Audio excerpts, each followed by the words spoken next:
Hello, welcome to the Moon Scarab channel. My name is Ramón. This video is a VR in response to a pop-up live that Emmay the Great recently did on her channel. In it, Emmay was reflecting on a card that she categorized as difficult. This is a card that I agree with Emmay that is difficult and distressing to me in many cases, the Five of Pentacles. She was reflecting on how the snow reminded her of a positive memory and asked if anyone else saw a positive aspect in this card. This made me reflect on all those cards from the tarot that I find difficult and its possible positive connotations on each one of them. When I say difficult, I don't mean that it's hard to understand, but difficult because it has a heavy energy, mostly to a non-cheerful side. From the whole 78 cards in the tarot, I counted 17 cards that can fall in the category as difficult. So in this video, I want to share with you my top 5 difficult cards in the tarot and explore its positive aspects. If you wish to share your 5 most difficult cards and what you see as positive in each one of them, please use the tag difficult but positive tarot. I'm going to link Emmay's discussion below, and thank you Emmay for inspiring me to reflect on this topic. Let's get started. Difficult card number 1. This is the Five of Pentacles. The Five of Pentacles is earth energy ruled by Taurus. In this card, 2 people walk outside while snowing. One of the characters looks injured and on crutches, while the other is barefoot and has only a thin shawl covering the head. It's possibly a woman, while walking barefoot in the snow.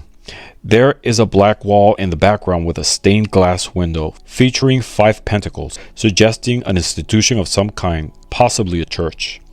So, the Five of Pentacles is not a great card to get. To me, it's a distressing card.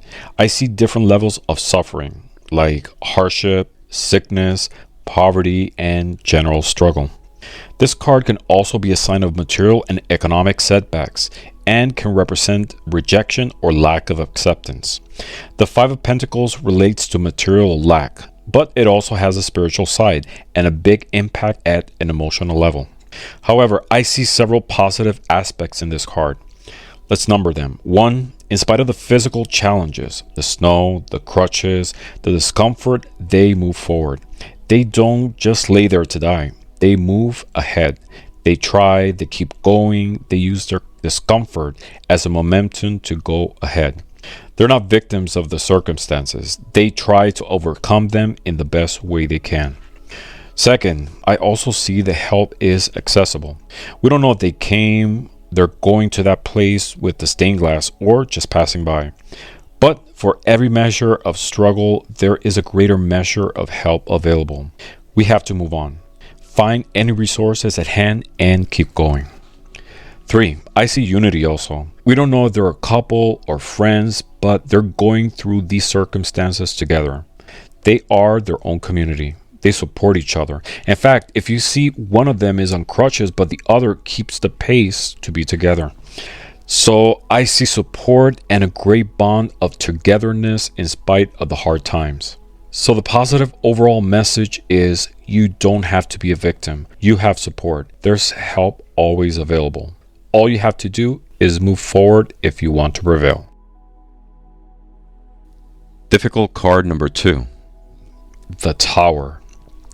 The Tower is the 16th card of the Major Arcana. It's fire energy ruled by Mars. Mars is a planet of energy, passion, war, aggression, and action. On a dark night, lightning strikes a stone tower on top of a rocky mountain, sending 2 people on a free fall. The building begins to be consumed by flames. The tower represents change in the most radical sense. It's visually unnerving. At the heart of this card is a message of foundational, groundbreaking change. It's sudden, massive, and unexpected foundational shift. The kind of event that this Tower card marks does not have to be something terrible, like a disaster or a great loss. Change itself is a normal part of life, one that you have to embrace. So what's the positive side I see in this card? The opportunity to rebuild something new. The foundational shift doesn't mean that you end up lacking foundation. Like the characters in this card, you fall into new foundations, and brick by brick you build a new tower from which you see afar into new horizons. Take advantage of the upheaval, the destruction of the tower to start fresh. As you know, destruction is the end and the beginning of so many things. Like, for example, a volcano. This is an example of a massive destructive energy. We've seen how many towns and places have been destroyed, but it also creates new territory and islands, like Hawaii, for example. This enables new life to flourish. So this is a dynamic world and a dynamic life. So expect the unexpected, because massive change always shifts in our direction. We just have to embrace the change and its opportunity to create a new system of change. Difficult card number 3, the Nine of Swords. So we see this image and we kind of feel sorry for this person. Why? Because we've all been there. Some of us occasionally find ourselves in this dark place. Some of us have lived in this scene for our whole lives. This card is air energy ruled by Gemini. The Nine of Swords card depicts a person sitting on a bed with face and hands. On the wall behind hangs 9 swords mounted vertically. The character's shoulders are hunched downward, suggesting that maybe this person woke up from a nightmare crying into its hands. Below and engraved on the side of the bed, if you notice, we see a carving of a person being defeated. The Nine of Swords is a card that evokes recurring fears, despair, hopelessness, worries, depression, nightmares, and it symbolizes finding it difficult to look at a situation for what it truly carries. It also has a sense of victimization, self-defeat, deep unhappiness, stress, but more than anything, anxiety. When we see this card, don't we want to sit next to this person and find out what's going on? Maybe hug them and offer our help? This is a strong representation of anxiety. But what's the positive side? Think of how anxiety can actually work in your advantage. In which ways? So, 1. Anxiety makes you smarter. A person who tends to be anxious may also be naturally highly intelligent. Anxious people, or people who suffer from high levels of anxiety, can also be incredibly good researchers. They're critical thinkers and analyzers. In addition to naturally tending toward a higher level of intellectual processing, anxiety can also teach you to be smarter as you go through a process of learning more about situations. Building a better understanding of your anxiety can help you learn to explore options conscientiously, and it gives you problem-solving skills, little by little and over time. That skill improves both your mental and emotional intelligence. 2. Anxiety is rooted in your need to protect yourself. Fear is designed to keep you isolated from danger. Anxiety is a modified version of that essential and fundamental fear response. Paying attention to that feeling can help you stay connected to a sense of self-preservation. 3. Anxiety guides you to find your deepest core values. Realizing what you fear is a path to discovering what you truly value. We can feel anxiety when we see injustice and dishonesty. So anxiety is a product of our sense of right and wrong. To completely eliminate anxiety will be equivalent to like eliminating discernment and self-awareness. So what I see in this card is self-preservation, self-awareness, and change in motion. You don't need validation. Use those feelings as a compass to move ahead, to let things fall in its place and take an active role in building the you that you want to see. Card number 4, the Eight of Swords. The Eight of Swords card is air energy ruled by Gemini. We see a blindfolded woman surrounded by 8 swords. Her arms are tied behind her and bound to her body. The swords around her seem to serve as some kind of prison, but there's enough space in front of her to escape.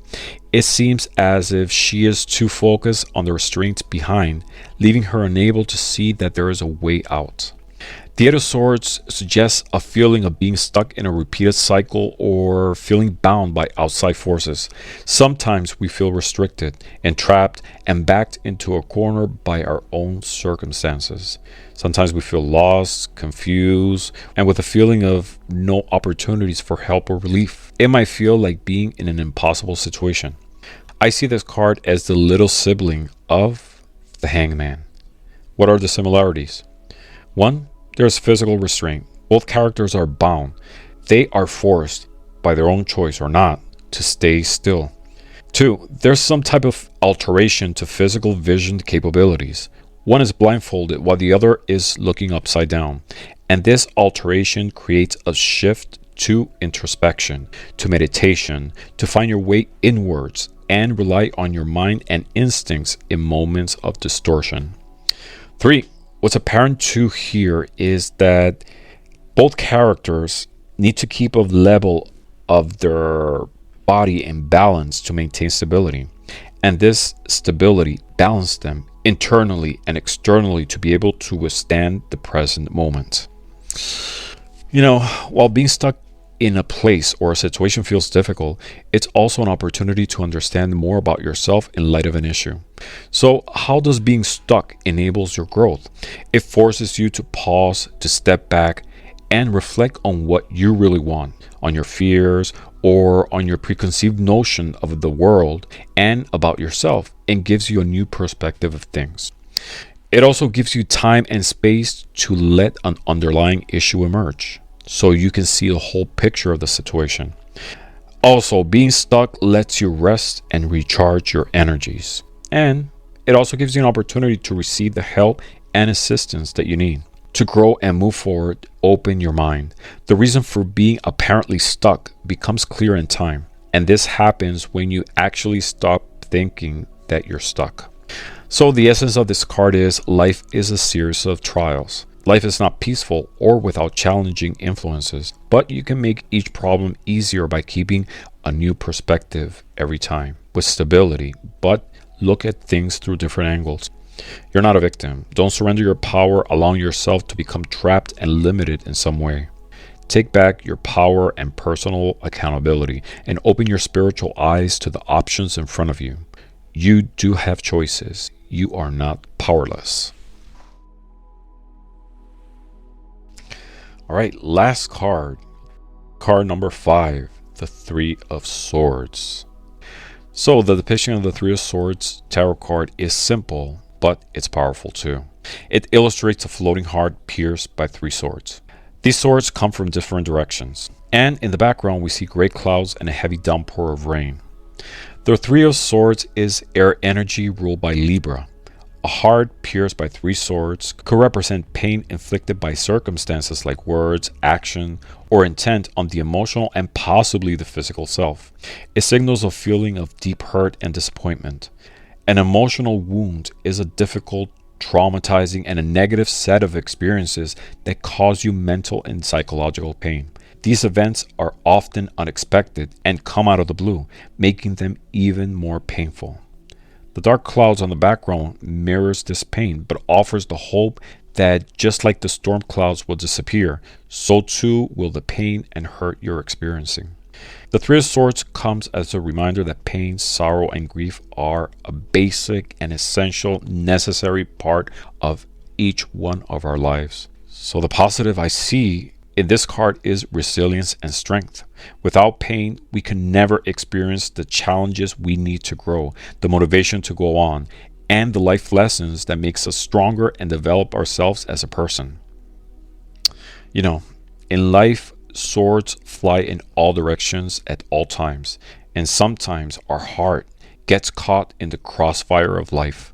But if you look closer, this heart is pierced in different directions. So does the pain from the left cancel the one from the right? We don't know, but that's to say that you choose what affects you, what you give importance to. You have the power to cancel out any pain that comes your way. At the end, the heart doesn't truly break. It mends itself.